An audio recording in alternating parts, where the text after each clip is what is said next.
নমস্কার, আমি ইন্দ্রাণী। শুরু করছি আমাদের অনুষ্ঠান ঘোষালনামা। আমার সঙ্গে রয়েছেন আমাদের মুখ্য রাজনৈতিক বিশ্লেষক জয়ন্ত ঘোষাল। এবার যে বিষয়ের দিকে নজর রাখবো তা হচ্ছে ট্রাম্প হুমকি দিয়েছিলেন ভারতকে, এবং ভারত যে রাশিয়ার থেকে তেল কিনেছিল তাতে তিনি বেজায় অসন্তুষ্ট হয়েছিলেন, চটেছিলেন ভারতের ওপর। এরপরেই কিন্তু বেশ কিছু হুমকি দিয়েছেন, যেভাবে শুল্ক আরোপ করেছেন ভারতের ওপর সেটাও অস্বস্তিতে ফেলেছে ভারত সরকারকে।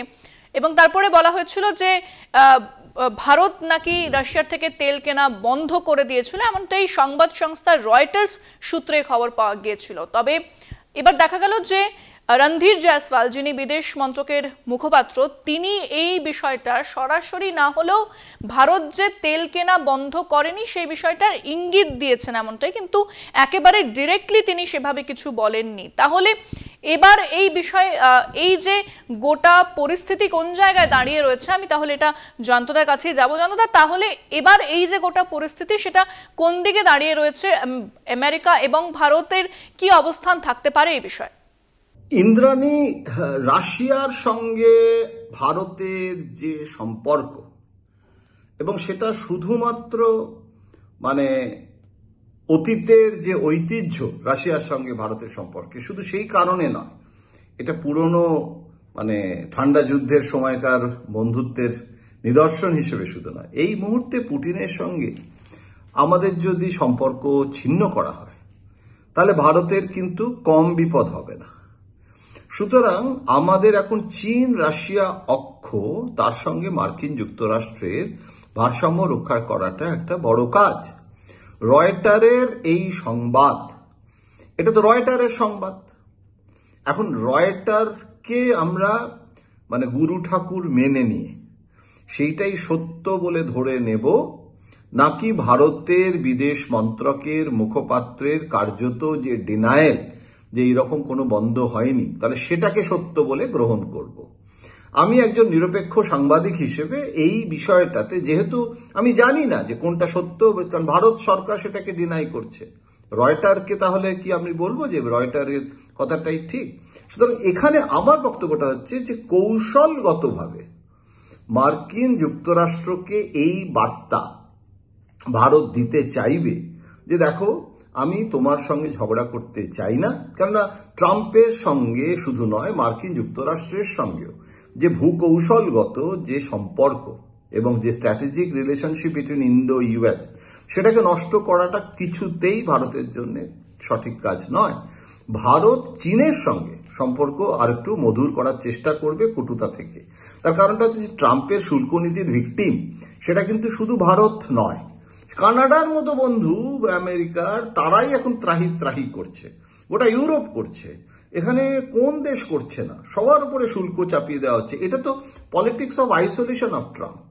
এটা তো ট্রাম্প জেনে বুঝেই করছে, এবং ট্রাম্প সময়সীমা বাড়িয়ে দিচ্ছে, কিছুটা আগে পিছে করছে। চায়নার সঙ্গে কি করেছে? এখন তো চায়না যেতে চাইছে ট্রাম্প। সুতরাং আমরা এই পৃষ্ঠভূমিতে আমেরিকাকে বার্তা দেব যে আচ্ছা ঠিক আছে, রোসো, আমরা দেখছি রাশিয়ার সঙ্গে কি করা যায়। এটাই তো আর্ট অফ ডিপ্লোমেসি। এবং সেখানে যদি আমি বলি যে আমরা বন্ধ রাখবো, বন্ধ রাখছি, তা না না না না না, তা না না না না না করতে করতে আমরা সময়টাকে পার করে আমরা এই ক্রাইসিসটাকে ওভারকাম করা।